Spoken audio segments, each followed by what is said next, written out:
ustedes y vamos a hablar de falla respiratoria, no podemos vacilar. Ese fue el título que me dieron. Qué rollo. Entonces, lo primero de la Academia Española de la Lengua, del latín vacilare, titubear, no podemos titubear, no podemos dudar. ¿Cuál es lo primero que tenemos que hacer es definir? Entonces, definamos qué es dificultad respiratoria. Simplemente es un estado caracterizado por un mayor trabajo respiratorio. Y una falla respiratoria o una insuficiencia respiratoria, que es nuestro objetivo hoy, es un estado clínico donde falla o es inadecuada la oxigenación o la ventilación. El objetivo primordial de este conversatorio es que aprendamos a identificar los niños o las niñas que están en falla respiratoria. ¿Y por qué? Porque dentro de la etiología del paro en niños hay dos factores desencadenantes en general. Es diferente a la de los adultos, que es una muerte súbita por una arritmia ventricular. Aquí es el deterioro progresivo de una falla respiratoria, una insuficiencia respiratoria, un shock es el que lleva a paro cardíaco. Esta es la última revisión que encontré de las etiologías de paro intrahospitalario. En el 68.6% de los casos está involucrado el choque. Entonces, pero la falla respiratoria está involucrada en el 75.8%. Entonces tenemos que identificar los niños o las niñas que están en falla respiratoria antes de que nos lleguen a paro cardíaco. Esta es la cadena de supervivencia de la AJA. Es un simbolismo fabuloso en el cual para que el niño sobreviva tienen que estar todos los eslabones pegados. Si un eslabón se suelta, se rompe la cadena, el niño no sobrevive. Y el primer eslabón es la vigilancia, es la prevención, para detectar esos niños que están en dificultad respiratoria y que pasan a insuficiencia respiratoria para que activen el sistema de emergencia y no los dejen llegar a paro. Existe una cosa que se llama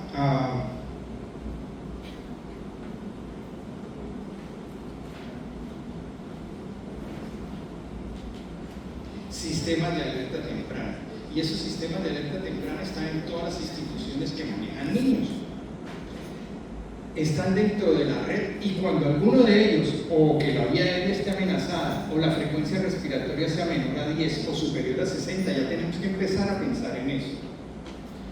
Que la frecuencia cardíaca sea menor a 60 o superior a 180 latidos por minuto, que la presión arterial sistólica sea menor del percentil 5 de la presión arterial sistólica para ese niño, para la edad, que haya hipertensión sintomática, que haya alteración del estado de conciencia, agitación inexplicable, convulsiones, oliguria, y que la familia esté preocupada. Cualquiera de esas debemos activar el sistema de emergencia. Mucho de lo que vamos a oír acá son las recomendaciones que nos dan en dos talleres interesantes que son recomendados para los que les gusta la pediatría, que es el de soporte vital avanzado pediátrico, el PAS de la AJA, y el otro es el FCCS pediátrico, el Fundamentos de Cuidado Crítico Pediátrico, y ellos utilizan esta score de advertencia temprana, y son estos tres nomás. Entonces, el comportamiento, la parte cardiovascular y la parte respiratoria. Cuando es mayor de 4 el puntaje, ese niño está muy malo. Entonces, sabemos que si hay alteración de su comportamiento, de su estado de conciencia, está letárgico, confundido, ese niño está muy mal. En la parte cardiovascular, obviamente cuando, como decía antes, su presión arterial sistólica sea menor del percentil 5, o esté cianótico, o esté gris, o esté moteado, o el llenado capilar sea mayor de 5 segundos, ese niño está muy grave. Y cuando la frecuencia respiratoria sea mayor, o estemos utilizando una fracción inspirada mayor de 50% o un flujo de oxígeno mayor de 8 litros, ese niño está muy grave. Y todo para qué? Activar el sistema de emergencias. Entonces, además de tener nuestro sistema de activación, el score de activación, la segunda cosa es que las instituciones tenemos que tener un equipo de respuesta rápida, que es el que va a ir donde está el niño que está enfermo para tratar de recuperarlo y disminuir la morbimortalidad de él. Eso ha disminuido la mortalidad en muchos donde lo tienen, Pero lo segundo y lo más importante es que también que le interesa a las instituciones que disminuye costos. Entonces, el equipo de respuesta rápida para que pueda prevenir el paro cardíaco. Y ya sabemos lo que siempre nos dicen todos los pediatras: los niños no son adultos pequeños, son niños y son diferentes a los adultos. Entonces, en la parte respiratoria, que es la que nos toca a nosotros en este momento, pues tenemos que, en la parte de ingreso de aire, pues los lactantes, al igual que los recién nacidos, más o menos hasta los 8 meses de edad, son respiradores nasales obligatorios. Y eso nos va a llevar a un problemita que vamos a ver ahora: el diámetro de la tráquea, la forma de la laringe, la porción más estrecha, la epiglotis, dónde queda la laringe, la proporción entre la lengua y la boca, la posición de la laringe, el tipo de tráquea que vamos a ver ahorita.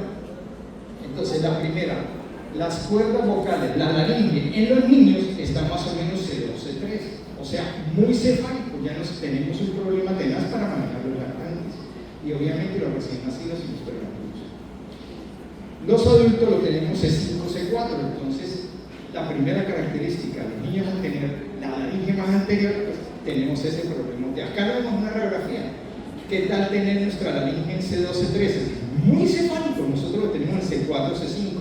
Entonces, los pobres bebés ya van con ese problema.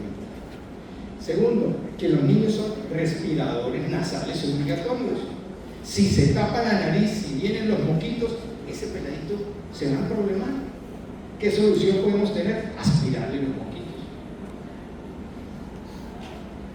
La forma de la epiglotis y las cuerdas vocales. Acá vemos una epiglotis de un prematuro, es básicamente una zona babosa. Y esta es la evolución de ese espacio anatómico. En los recién nacidos y en los lactantes menores, la epiglotis tiene forma de omega, es toda fofa, grandota. Los cartílagos aritenoides son grandísimos. Si la laringe es muy anterior, entonces estamos viendo que su vía aérea es muy difícil. Segundo es que las cuerdas vocales pues son inclinadas. Lo tercero es el tejido adenoide. Recuerden ustedes que no en los lactantes, pero sí en los niños hay hipertrofia de las adenoides, hay hipertrofia de las amígdalas, de la amígdala lingual. Todo eso lo predispone a que nuestros chiquiticos tengan un problema. En la vía aérea, el sitio más estrecho en los lactantes y en los niños pequeños es el cartílago cricoides. En cambio, en los adultos son las cuerdas vocales.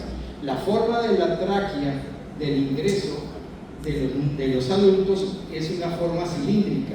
En cambio, en los niños pequeños es cónica, lo cual hace también otro problema, es más estrecho. O sea, los pobres bebés están perdiendo. Ahora le vamos a sumar algunas patologías y vamos a ver ese problema. Dentro de la parte de rescate de la vía aérea se habla de una cricotiroidotomía, y ustedes van y hacen talleres y cosas y hacen la vía abierta y cerrada y conjunción. Resulta que los pequeños no tienen ese espacio cricotiroideo, no existe. Entonces es otro problema. La forma del diafragma. Cuando nosotros contraemos el diafragma, se crea una presión negativa que hace que, o subatmosférica mejor, que ingrese el aire. Pero ¿qué hace con las costillas? Las costillas hacen así, aumenta el volumen y obviamente ingresa el aire. En los lactantes, en los niños pequeños, desafortunadamente la forma del tórax es así, diferente a la de los adultos, que es cilíndrica. Entonces, al ser así, en cónica, cuando contrae el diafragma, pues no va a hacer eso, obviamente, va a tener otro problema. Pobres, pero fuera de eso, la cantidad de fibras tipo 1 a nivel de los músculos intercostales y de los diafragmas en los menores de 2 años, pues es muy pobre. Y esas fibras musculares tipo 1 son las fibras musculares de resistencia, entonces se va a agotar más rápidamente. Estamos sumando, estamos haciendo, ¿cierto? Okay. Ahora vamos a otra cosa. El diámetro de la tráquea en los adultos en este ejemplo es de 8 milímetros. Si viene una inflamación, si viene una infección, se inflama 1 milímetro, pues nos aumenta un poquito la resistencia. El área transversal se nos disminuye 44%. La resistencia, acuérdense ustedes, en la famosa fórmula que está en proporción inversa a la cuarta potencia del diámetro del radio. Pero si un lactante de 4 milímetros hace un edema de 1 milímetro por una infección, la resistencia se eleva 16 veces. Eso cuando hay un flujo laminar, el niñito está tranquilo. Pero ¿qué pasa cuando el flujo es turbulento? Cuando está tortolado, cuando está llorando, cuando está amenazado, cuando está ahogado. Pues la resistencia aumenta brutalmente, aumenta 16 veces, contrario del adulto que aumenta 3 veces. ¿Cuánto dijimos acá? 16. 16 nos aumenta con el flujo turbulento 32, o sea, se dobla la resistencia. Otra cosa que tenemos que hacer, tenemos que dejar a nuestros niños tranquilos, quieticos, no excitarlos, no fregarlos. Cuando llora, aumenta el flujo turbulento, aumenta la incidencia de fallo. El consumo metabólico de oxígeno de los niños consumen 2 a 3 veces por kilo más oxígeno comparado con los adultos. Entonces estamos viendo que si tienen volúmenes residuales pequeños, que su reserva es menor, pero su consumo de oxígeno es mayor, pues obviamente hay más predisposición a que tengamos una falla respiratoria. Ya después de todo eso, el objetivo, recuerden, de ahorita es que ustedes aprendan a diferenciar entre un niño que tenga dificultad respiratoria de un niño que tenga una insuficiencia respiratoria, una falla respiratoria. ¿Y cuál es la razón de eso? Porque se nos va a morir. Cuando, bueno, son infidencias que no deben costar, pero de todas maneras, cuando hacía internado, uno vigilaba a los niñitos y entonces llegaban con su bronquiolitis, con su falla respiratoria o con su broncoespasmo, con su neumonía, y uno los vigilaba y veía que cada vez más malitos, más enfermitos, oxígeno, más malitos, hasta que llegaba el padre y ahí empezaba la reanimación. Eso era lo que hacíamos antes. Ahora ese niño no puede llegar a paro. Ese niño, tan pronto que los scores de complejidad están, tiene que ir el equipo de respuesta rápida y tiene que rescatarlo antes de que llegue al paro. De dificultad respiratoria, insuficiencia respiratoria, debemos detectarlo acá para que no nos entre a paro. Entonces, ¿qué es lo que vamos a tratar de hacer acá? Es parte de la metodología que se usa en el FCCS y en el PALS. Entonces, primero una evaluación general, que es el famoso triángulo de evaluación pediátrica, que es de los pediatras, y después nuestro ABCD primario. Todo se basa en que debemos evaluar cómo está el niño, categorizar qué problema tiene que vamos a aprender, tomar una acción, una terapéutica, reevaluar. Entonces, evaluación, acción, reevaluación. ¿Sí? ¿Voy muy rápido? No. Ok. Entonces, vamos a aprender lo que es el triángulo de evaluación pediátrica. Este triángulo de evaluación pediátrica lo diseñó el doctor Dickman. ¿Qué pasó con eso? El doctor Dickman hizo eso y al principio como que nadie le paró bolas. Después lo metieron los de PALS, después lo metieron los de FCCS y se forma en 3 pilares. Nuestro A, B, C. A de vía aérea, B de ventilación, C de circulación. ¿Okay? Pero ¿qué es eso? Es el arte de los pediatras.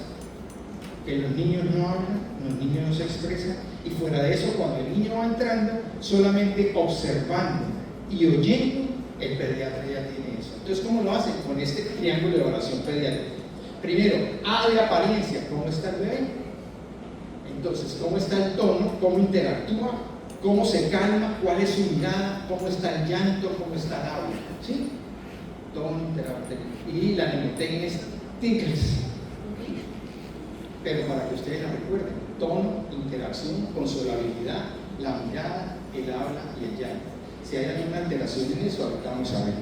El segundo B de ventilación es trabajo respiratorio. Están observando si hay aumento del trabajo respiratorio, si hay aleteo nasal, si hay extracción, retracciones, si hay tirajes, si hay algún ruido en especial, y si está respirando o no está respirando, empezando por eso.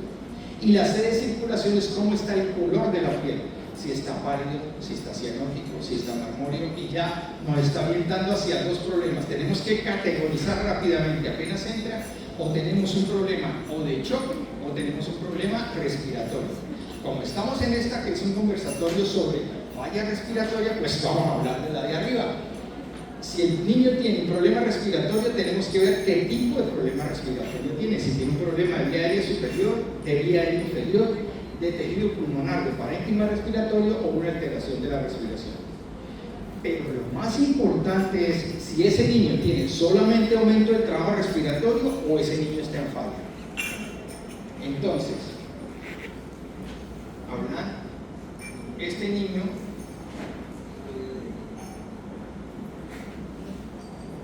Ahí lo vieron ustedes, entró a su consulta, hagámosle el triángulo de evaluación pediátrica.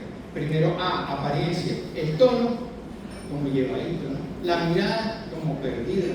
Interactúa, nada. Llanto, nada. Ese chiquito está malo. Siempre nos han hablado en choque, en todo, que la persona que tiene alteración del estado de conciencia no está perfundiendo esa cabeza, no está perfundiendo ese cerebro, está muy mal. El segundo, el trabajo respiratorio. Tenía aleteo nasal, tenía tirajes, estaba polimnéico, aumento de la frecuencia respiratoria. Y, bueno, para ponerle más dramatismo, digamos que está moradito, espaciado.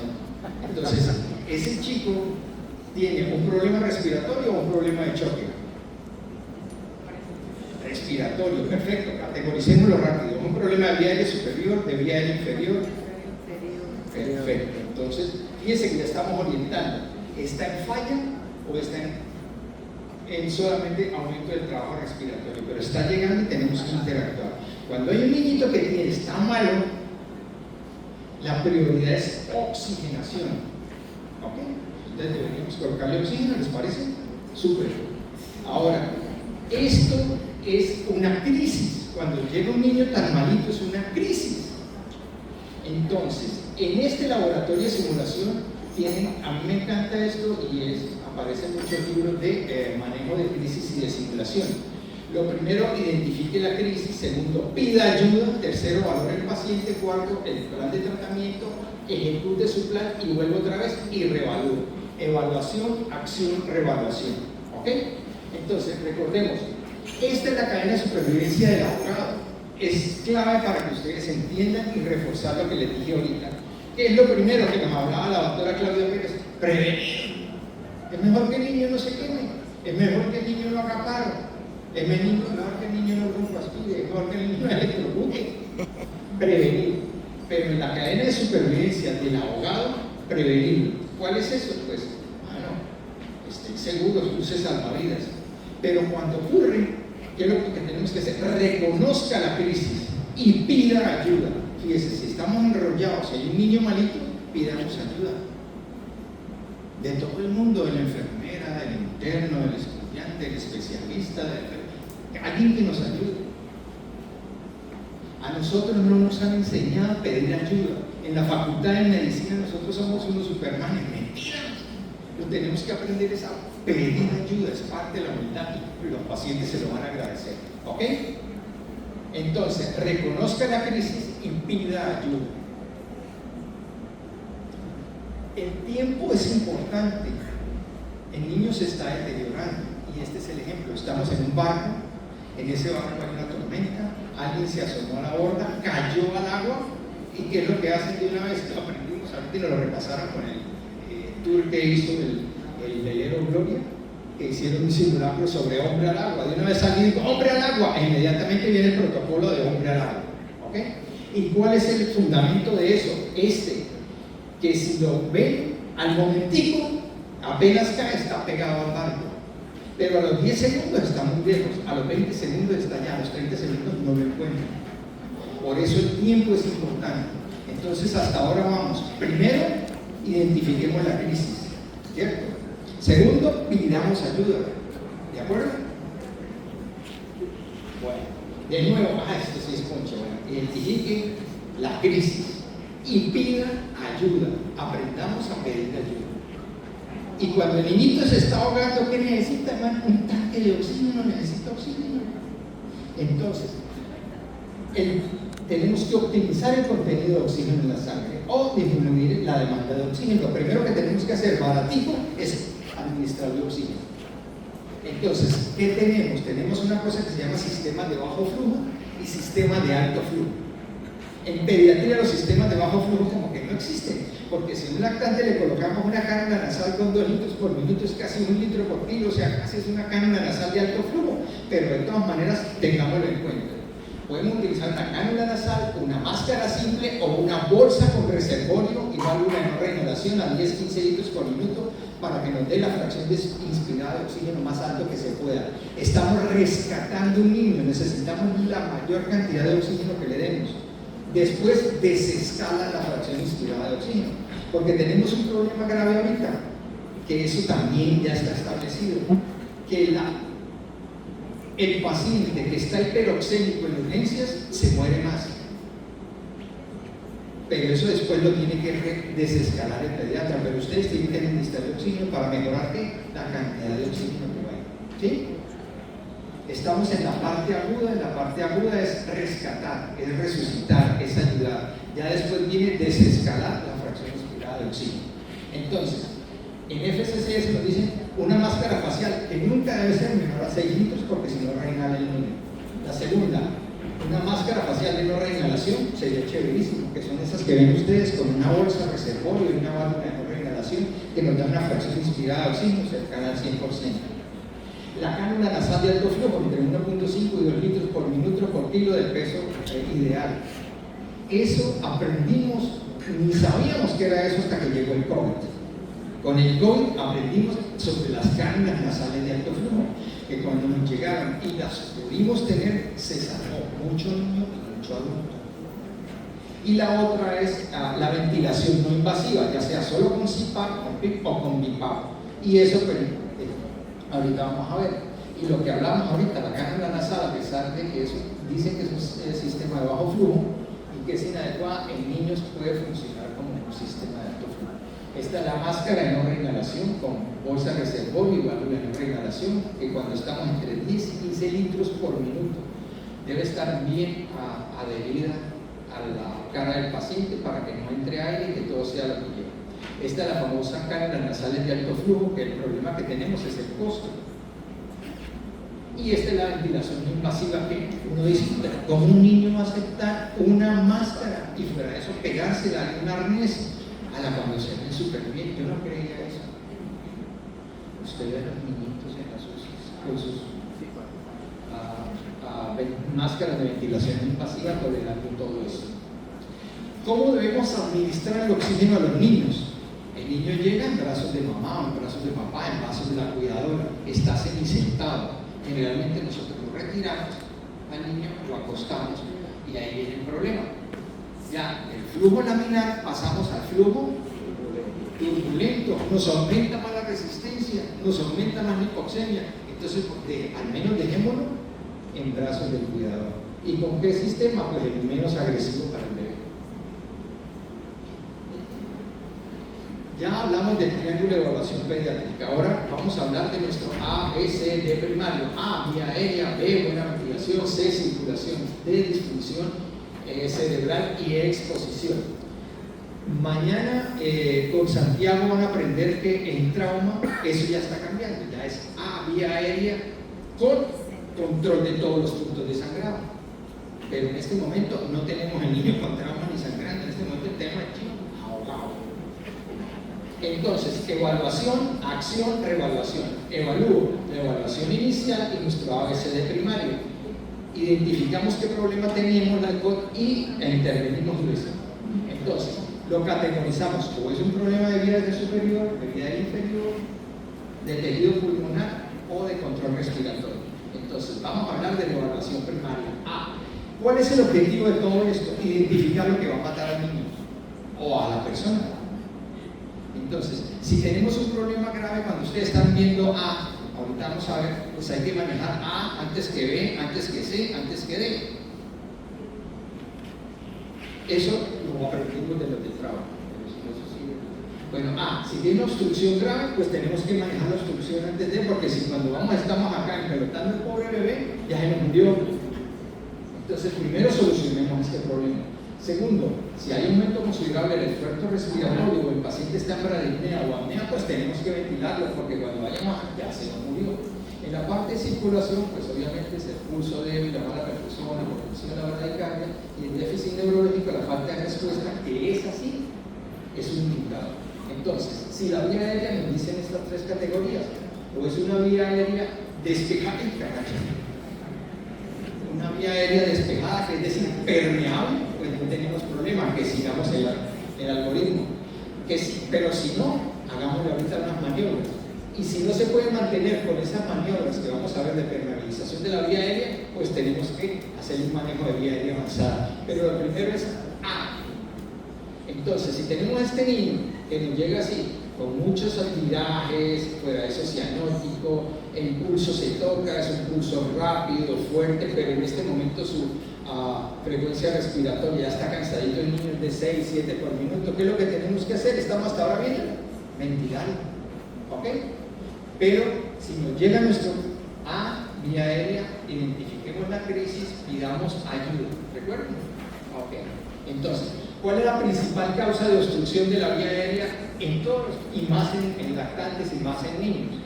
Pues esto, cuando pierde la conciencia, cuando se fatiga, los músculos de la base de la lengua pierden tono, se van hacia atrás y obstruyen completamente eso. ¿Qué es lo que tenemos que hacer? Ustedes tienen laboratorios de simulación, ustedes los tienen que llevar, los tienen que entrenar en esto. Entonces, hacemos inclinación de cabeza, elevación de mentón. ¿Con eso qué va a hacer? Esto que se ha ido hacia atrás se va hacia adelante y permeabiliza la vía aérea. Con eso ya han evitado ustedes.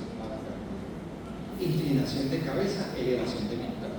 Como los lactantes son cabezoncísimos, o sea, la cabeza equivale a una cuarta parte del cuerpo, y nosotros con más cabezones se pide una sexta, una séptima parte. Entonces, para ellos colocar una cosa que se llama posición de olfateo, le colocan lo que ustedes han visto en las unidades de lactantes y de recién nacidos, un rollito, una compresa en la región interescapular. Acá lo ven. En niños, en cambio, se le coloca un rollo, una almohada debajo de la cabeza, se le hace la inclinación de cabeza, la elevación de mentón, y el objetivo de esto es que a nivel del introito laríngeo, al ingreso a la laringe, coinciden el eje oral, el eje faríngeo y el eje traqueal para que pueda ventilar adecuadamente. De nuevo, es una maniobra tonta, inclinación de cabeza, elevación de mentón, excepto si se sospecha que tenga trauma raquidiangular. En ese debemos hacer un desplazamiento anterior de mandíbula, que toman los dos dedos, entregan ustedes en el laboratorio de simulación, lo colocan en el ángulo maxilar y desplazan hacia adelante la mandíbula. Si no, con eso no logra, entonces debemos colocar unas cánulas orofaríngeas, pero el paciente no puede tener reflejo faríngeo, ¿cierto? No puede tener reflejo de ejecución ni de tos, porque entonces ahí sí no aspira.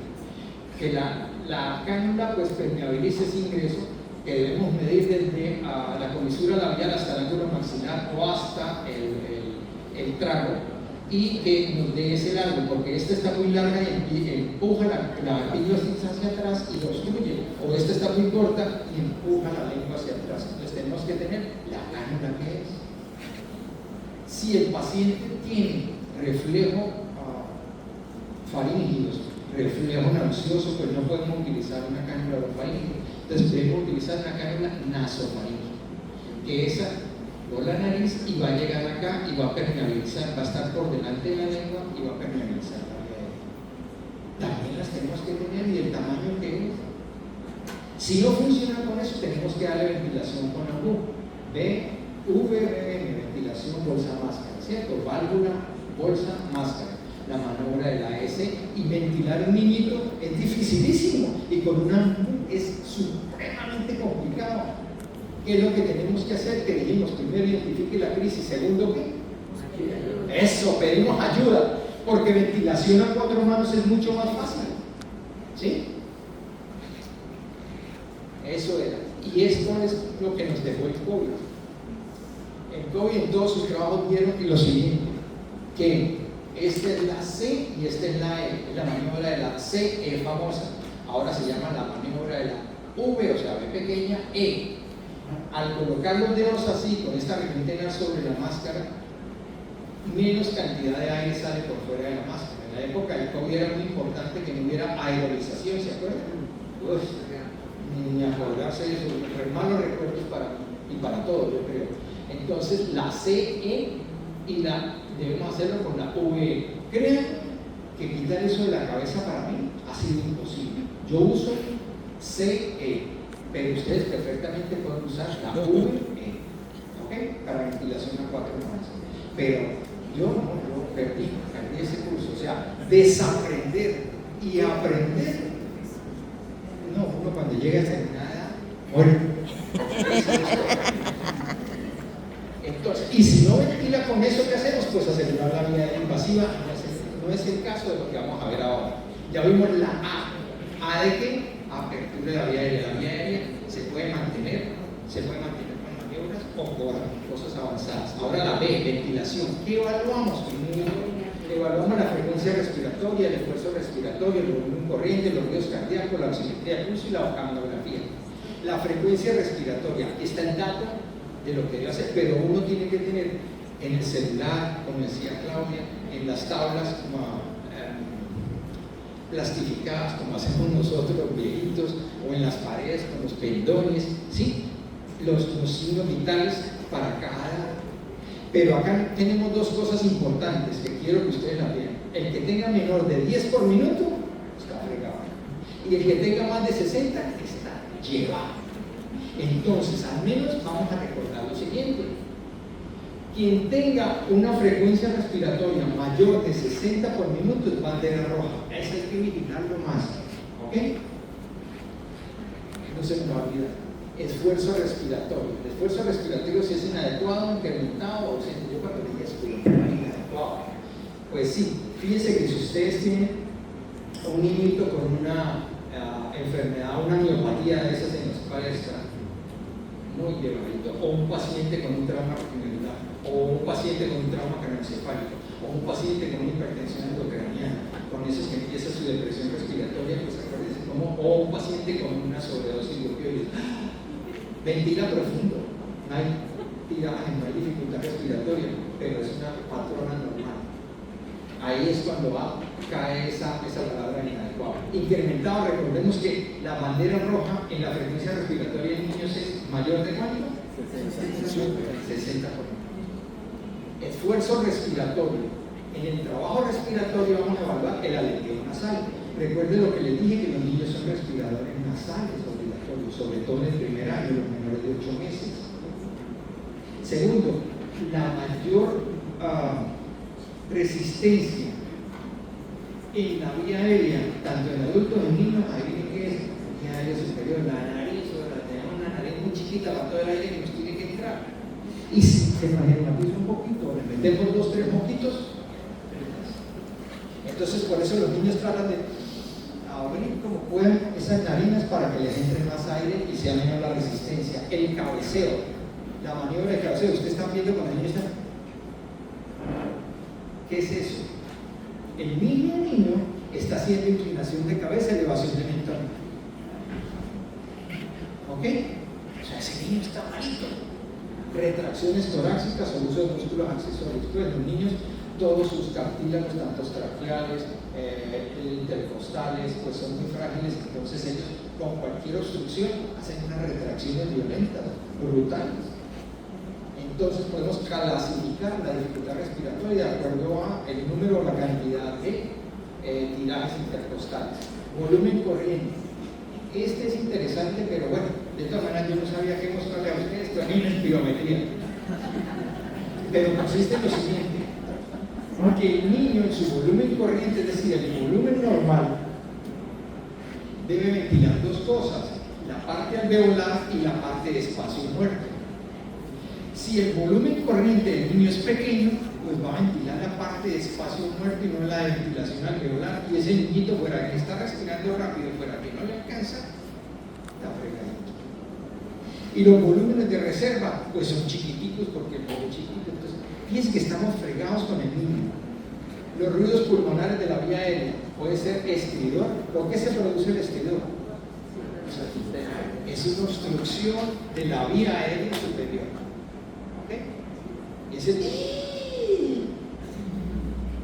Sibilancias, esa es una obstrucción de la vía aérea inferior.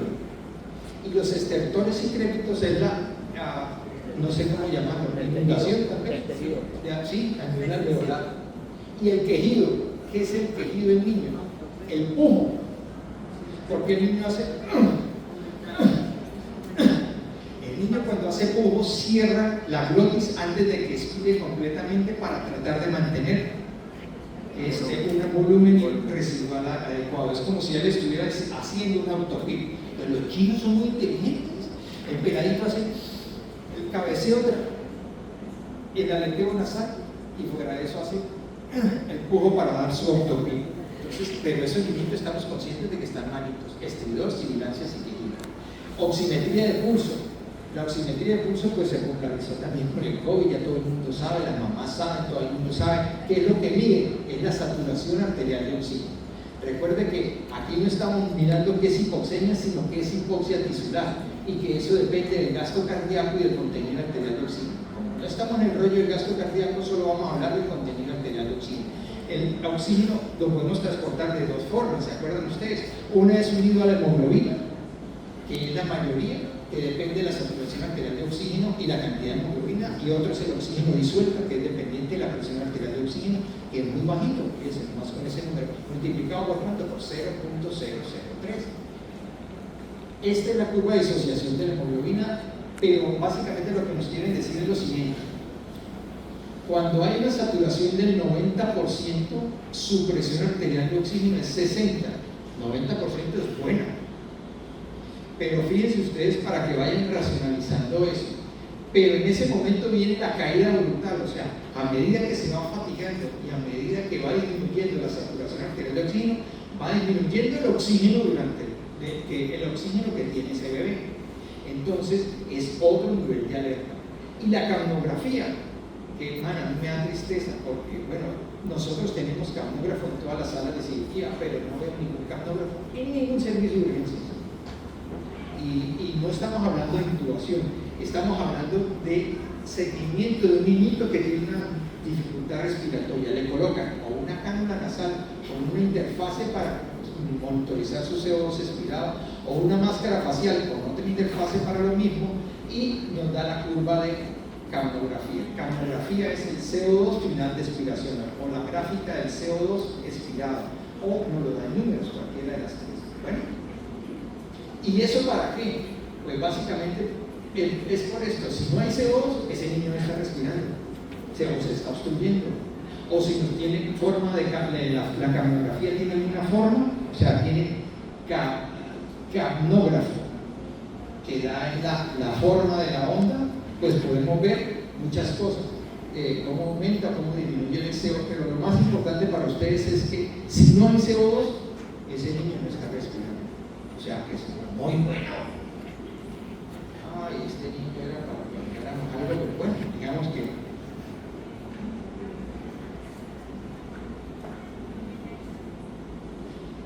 un bebé con 92 de frecuencia respiratoria. ¿Qué vamos a hacer con ese bebé? Uy, carajo, pilas, monitorizarlo, empezarle tratamiento, pero activar el sistema de emergencia. Que venga el equipo por si acaso ese niñito va para paro. Entonces, ¿cómo hacemos el diagnóstico en vía aérea superior? Pues, bueno, tiene tos de perro, pero si tiene estribillo respiratorio, ahorita vamos a ver. Vía aérea inferior, problemas, sibilancias respiratorias y enfermedad del tejido pulmonar que tiene crépitos tejidos. ¿Cuándo está leve? Cuando tiene algo de taquipnea, llenamiento respiratorio, la piel mondial. Bueno, pero eso no nos interesa porque ustedes tienen que aprender esa. El que tiene taquipnea, ahorita lo vimos, 94 de frecuencia respiratoria es que tenía ese bebé, tío. 82, bueno, me subió. Aumento o disminución del trabajo respiratorio, porque si está un niñito con un broncoespasmo, con una bronquiolitis, con una crisis de asma y de un momento a otro deja de responder, ¿sí? O el niño o mejoró o ese niño va a morir. Entonces, mientras si dejó de responder, si no se oyen nada las sibilancias, puede ser lo uno o lo otro. Escaso movimiento aéreo, la taquicardia, la baja saturación de oxígeno a pesar del oxígeno y la cianosis. De nuevo, la idea es que definamos y sigamos los pacientes que están en falla severa antes de que llegue a la insuficiencia respiratoria. ¿Quiénes tienen falla en insuficiencia respiratoria? Frecuencia respiratoria inadecuada o apnea, obvio, esfuerzo respiratorio considerable o inadecuado, ausencia de área distal, taquicardia extrema, pero esto también lo tienen que tener ustedes. El niño que hace bradicardia, ese niño murió. El niño que haga una frecuencia respiratoria menor de 60 por minuto, tenemos que ventilarlo, ese niño se va a morir, ese niño va a paro. Es más, las guías de resucitación dicen que si tiene menor de 60 por minuto, signos de hipoperfusión y no mejora con la ventilación, tiene que empezar la reanimación, no puede dejarlo llegar a paro. O sea, esto es lo que llaman un signo ominoso. la baja saturación de oxígeno a pesar del oxígeno, la cianosis, y esto, nivel de conciencia disminuido, pilas. Ok, entonces, ¿qué nos enseña? Que cuando viene la contracción del diafragma, cae la presión dentro del tórax, se crea esa presión subatmosférica e ingresa, pero al crear esa presión negativa también se expanden las vías aéreas intratorácicas. Pero la extratorácica, ¿qué sucede? Cuando hay una obstrucción extratorácica y subglótica, pues se colapsa. Entonces es por eso que se produce el estridor en chicos. Bueno, y ahorita van a ver ustedes cómo se maneja eso. Pero lo cierto es que si ocurre eso, una de las estrategias terapéuticas cuando ya ha fallado la parte farmacológica del oxígeno es darle ventilación y colocarle un poco de PIB, es decir, mantener una presión positiva dentro de la vía aérea para tratar de expandir esa obstrucción que nos está haciendo durante la ventilación normal. Ahora, ¿cuáles son los signos y síntomas? Ya lo vimos. Fíjense una cosa, estamos hablando de este sector. Ese sector tiene tres funciones: deglutimos, ¿cierto? Fonamos, hablamos y respiramos. Y si eso está alterado, pues va a tener problemas de deglución, o sea, va a babear, porque no le pasa nada, porque está inflamado, porque está ahogado, ¿sí? Va a venir el estridor, va a venir disfonía, y entonces, pues ya sabemos esa parte. ¿Qué puede producir una obstrucción de vía aérea superior? Cualquier cosa. Fíjense que hablamos al principio que cuál es la principal causa o la causa más frecuente de obstrucción de vía aérea superior: pérdida del tono de los músculos de la boca, se obstruye el niñito. ¿Y qué es lo que tenemos que hacer? Inclinación de cabeza, elevación de mentón. Bueno, epiglotitis, que afortunadamente como que no, yo solamente vi uno en la vida, me tocó, y eso fue asustador. Anafilaxia, absceso mentalino, si lo ve uno, y estenosis subglótica, que le estamos viendo secundario a la activación. Entonces, acá nos dicen cuáles son las características de cada uno de ellos: el crudo, el epiglotitis, el hepatitis o el acceso nasofaríngeo. De aquí vamos a aprender dos cosas. El crudo, generalmente es en niños pequeños, de epiglotitis más grandes, al igual que la traqueitis. Esto es generalmente por virus, esto es por bacterias, esto es producir una tos, dicen de perro, como la de foca. Yo no soy capaz, pero yo tengo un colega que es igual, así todos los niños. Este es el babeo, el drooling, que no pueden pasar. Generalmente es un niño que esté babeando algo en vía aérea superior. ¿Okay? Entonces, posición, mamografía. ¿Qué hacemos con un niño mocoso y dificultad respiratoria? Súper. Entonces, si está obstruido por algún, pues quitemos el objeto. Si está aspirando la nariz, reducir el edema de la vía aérea. Ahorita vamos a ver por qué, permitiendo que el niño adopte la posición cómoda, la llaman posición de confort, es donde el niño está. Si el niño está sentado, no lo podemos acostar, lo ahogamos. Él lo hace siempre. Y determinar si necesitan información. El caso es el siguiente: este es un crudo o es una laringotraqueitis. Se inflama la mucosa. Y fíjense lo que recuerden ustedes, la gráfica esa de resistencia cuando tiene 4 milímetros la tráquea del niño. Si le ponemos 1 milímetro de inflamación, ¿cuánto nos queda? ¿Cuánta resistencia aumenta? Brutal. Pero en esta, más tenaz. Entonces, esta es una radiografía y le dicen que es como si fuera la torre inglesa, ¿sí? ¿Okay? Y esta es de una epiglotitis, ustedes ven la epiglotis, que el signo es el signo del dedo gordo. Entonces, ¿a todos los niños debemos tomar la radiografía? Pues la respuesta es no. Para eso hay unos scores, para eso hay unos puntajes. ¿Y cuáles son esos puntajes? ¿A más puntaje? Pues sí debemos tomarle una radiografía para ver cómo está, o para el diagnóstico diferencial, sobre todo si no mejora con lo que dice. Pero fíjense que ¿qué es lo que más puntaje da? Alteración del estado de conciencia. Un niñito que tenga alteración del estado de conciencia, algo le pasó. O tiene un problema de perfusión cerebral, o tiene un problema de perfusión secundaria de un choque, o tiene un problema de hipoglucemia secundaria, un problema de acá, o tiene un problema metabólico, o tenemos que tomar una glucometría. Acuérdense que lo que dicen los pediatras, la glucometría es el quinto signo vital. Recién pensamos que es un punto de corte. Entonces, que dicen que esto es el signo de punta del lápiz, pero bueno, ¿cómo manejamos el puntarismo? Depende de cada institución. Pero en general, si es leve, solo corticoide, tomado, o inyectado, interpostilado, como quieran, o endovenoso. Si es moderado a grave, oxígeno, no administrémosle adrenalina nebulizada. Ustedes ven por ahí que debemos colocarle adrenalina racénica. Es que racénica, racénica es la mezcla entre una forma levo y una forma fregado. ¿Y eso cómo viene? Viene un gotero y ese gotero viene a no sé cuánto por ciento y tenemos que colocarle 0.5, no sé qué por tanto. Fregados. No tenemos ni siquiera, yo no sé, pero aquí yo no he visto adrenalina racénica. Entonces toca con la adrenalina común y corriente, pero es maravilloso, ¿sí? Pero ¿cuál es el problema? Que toca observarla después porque viene otro. Administre siempre desametasona como antiinflamatorio y si está muy llevado utilice helios porque es una mezcla de oxígeno y helios, disminuye la viscosidad, disminuye la resistencia y puede pasar más rápido. Si está una falla respiratoria, hermano, pilas, oxígeno, ventílelo, ventilación asistida, colóquele CPAP y proceda a la intubación. Pero ¿qué cosa? La intubación más difícil. Segundo, que toca colocar un tubito chiquito porque está inflamadísimo. Muy bien. Miren lo que les dije. Cuando está el CRUP, entonces le colocamos PIP, o sea, le aumentamos la presión dentro de la vía aérea y eso va a hacer que el paciente. Ahora, tenemos un niño de 4 años, empezó con 12 horas, con mucha fiebre, no come, tiene disfonía, dificultad para respirar, babeo, álgido y ansioso. ¿Qué tenemos? Un problema de vía aérea superior, la vía inferior. Superior. Entonces, fuera de eso, ustedes ven esta posición que tiene acá. Esa posición la llaman posición de trípode. Y esa posición de trípode es típico de la epiglotitis. Y el niño hace así y fuera de eso extiende para tratar de permeabilizar lo que pueda la vía aérea.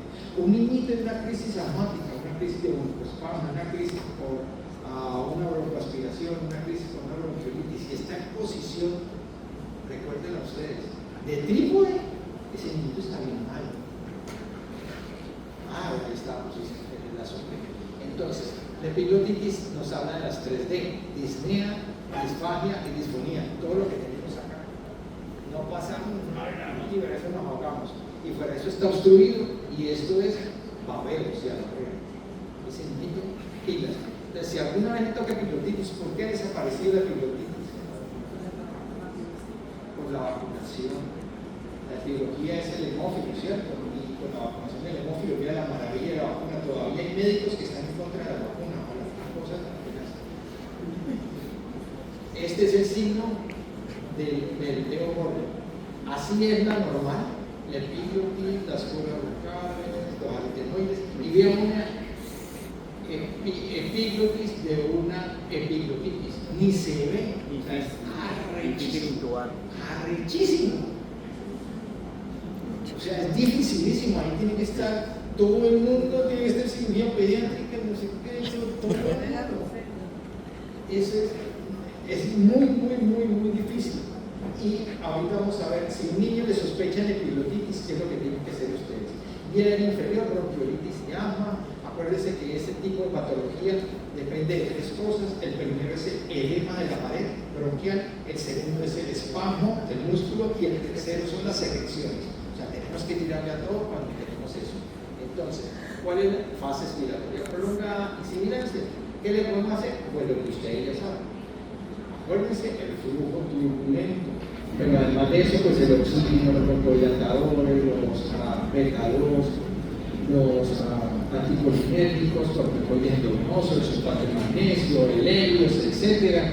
Y si el niño se deteriora, tenemos que intubarlo antes de que el niño. Pero ustedes ven, y es lo que le enseñan a los pediatras, ustedes ven a los pediatras allá en urgencia tan pero el niñito su estado de conciencia es bueno. Recuerden la neumotecnia de tono, interacción, consolabilidad, el llanto y la mirada. Eso de estar así. Pero cuando el niño ya dejó de, ese peladito, ahí viene. ¿Vale?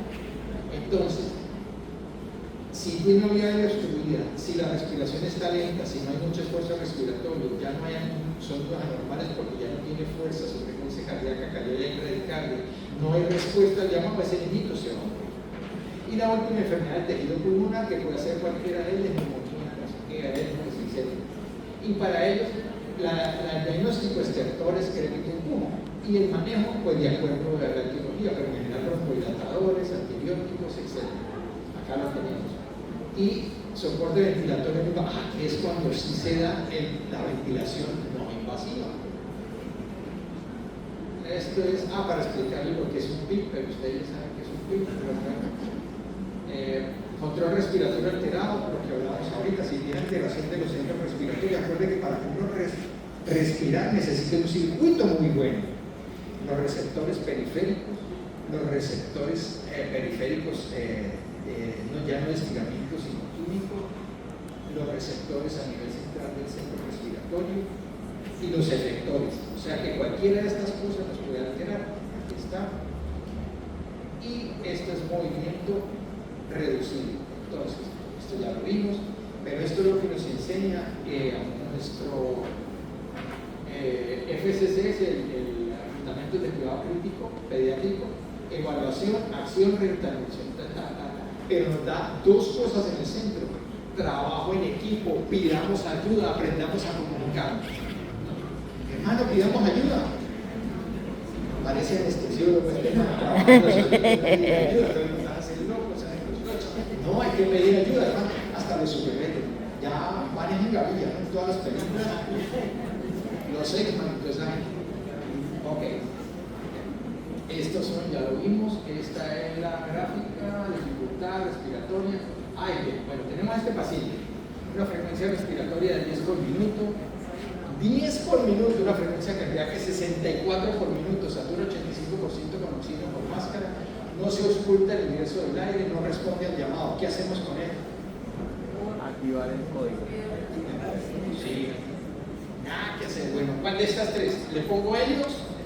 ¿O le coloco una máscara de no regeneración? ¿O le pongo ventilación invasiva? ¿O ventilo con ventilación, válvula, bolsa, máscara y solicito ayuda? Perfecto.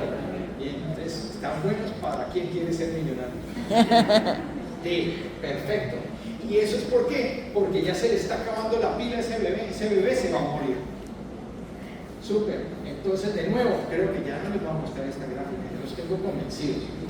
Este es un niño de 4 años, empezó con un cuadro de fiebre, irritación faríngea, no pasa la saliva, está ansioso, postrado, la presión arterial 160, temperatura 39, taquicárdico, 32 respiraciones por minuto, 92% de saturación,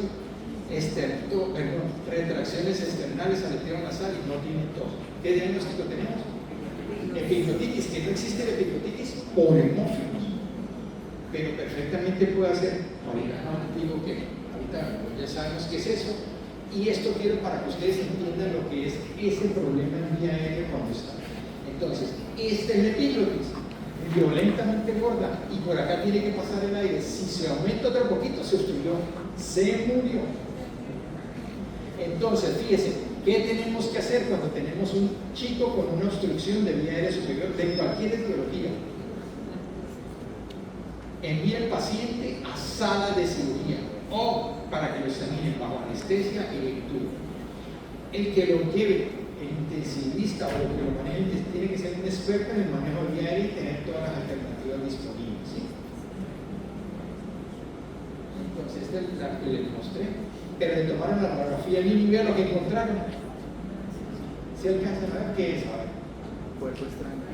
Sí, fíjese que este espacio, que es el espacio prevertebral, el espacio retrofaríngeo, debe ser así de delgado, mira como está de gordo.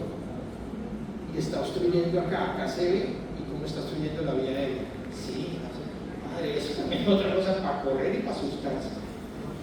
Entonces el niño se lo va a morir. De nuevo nuestro amigo. Okay.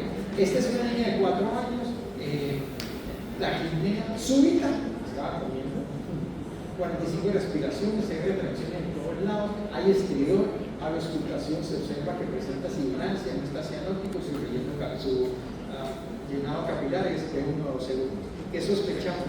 Uy, sí, hermano. Entonces, el llanto está débil, la voz está débil, es incapaz para llorar, cianóticos, sonidos agudos. Entonces, hay que identificarse y rápido. Está atorado, le puede ayudar si está grande. Si el paciente está consciente y puede llorar o puede hablar, estar al lado de él y estimularlo para que tosa. Pero si la obstrucción es severa, no puede respirar, no tose, no llora, no habla, está cada vez más fregado, ese toca actuar. ¿Cuáles son los primeros auxilios? En los mayores de un año, la maniobra de Heinrich, que lo deben practicar ustedes en la de simulación. En los menores de un año, 5 golpes en la espalda, 5 compresiones torácicas, 5 y 5, ¿hasta cuándo? Hasta que se el cuerpo extraño o hasta que pierda la conciencia. Y si pierde la conciencia, no va a correr, ya saben lo que tiene que hacer. El hospital Éramos Mejor de Cúcuta es un sitio de referencia nacional, o sea, créanme que la cantidad de cuerpos extraños que sacan cirugía pediátrica en el hospital es brutal. Lo que usted quiera, esos chinos se meten todo, aretes, monedas, ganchos, de todo, o sea, lo más loco que hay. Tanto allá esas mamadas allá en el hospital, que los que toman estos niños que llegan así, ¿cómo les dicen? Alcancías.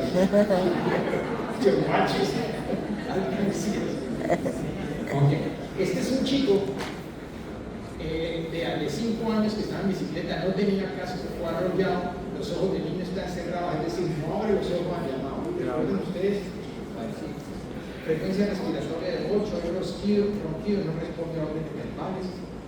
Hay movimiento de extremidades, pero no tiene una fractura abierta de fémur que sangra profusamente, su frecuencia cardíaca es de 200 por minuto y su presión arterial sistólica es de 70, el llenado capilar de 4 segundos y la saturación es de 88%. ¿Qué hacemos con ese chico? De ángulo de evaluación pediátrica, el ABCD. A que era vía aérea, ¿cierto? Si no está permeable en la vía aérea, tenemos que permeabilizarla. Pero como este puede tener lesión de columna cervical, no hacemos inclinación de cabeza y le hacemos sino hacemos desplazamiento anterior de mandíbula. Si no ventila, cambio la orofaringe a ventilación. Pero ¿qué tenemos que hacer simultáneo en trauma? Control de puntos de sangrado. ¿De qué se mueren los niños? O de sangrado, o del problema de la ¿ok? Que ya no tenemos que esperar a llegar a veces, sino pam, y de una vez. Y está sangrando por la media en la pierna. ¿Okay? Y obviamente que la reposición de eso. Súper. Bueno, está con 18 meses, frecuencia cardíaca de 150, 50 de respiraciones por minuto, satura exponencial, tiene sibilancias expiratorias, le están dando tratamiento con salbutamol. ¿Y qué hacemos con este chico? Está en una dificultad respiratoria, ¿cierto? Entonces, pues, lo hospitalizan, le colocan su oxígeno, empiezan a micronebulizarlo, le canalizan una vena, le colocan el corticoides, es probable que empiece sulfato de magnesio, es probable que de usar ellos y disminuyó su frecuencia respiratoria. Ya el bebé que le habían colocado la máscara de no reinhalación con bolsa reservoria, ya el bebé ¿qué hacemos? O sea, activemos el sistema de emergencia y mientras llega ventilemos súper. Sí, señor. Entonces, indicadores de insuficiencia respiratoria según el FSCS, taquipnea marcada, ya sabemos que 60. Segundo, granulina de apnea. Tercero, cianosis. La saturación arterial de oxígeno que no mejora a pesar de la intervención. La taquicardia, porque la bradicardia es casi nada. Movimiento aéreo deficiente. Y acuérdense ustedes que tiene alteración del estado de conciencia, está muy malo. Muy malo. ¿Quiénes están muy malos? Pues el que no respira. Pues sí, bueno, tiene sí. Otra, el que tiene bradicardia, pues sí también. Pero el que tiene alteración del estado de conciencia está llevado. Bueno, yo creo que no. Sí,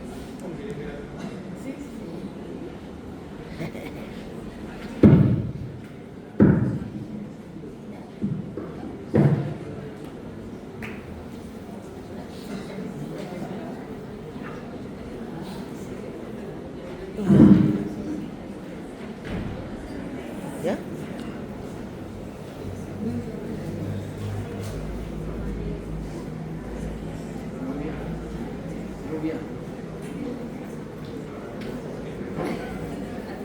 ¿Ya? Ah, un video.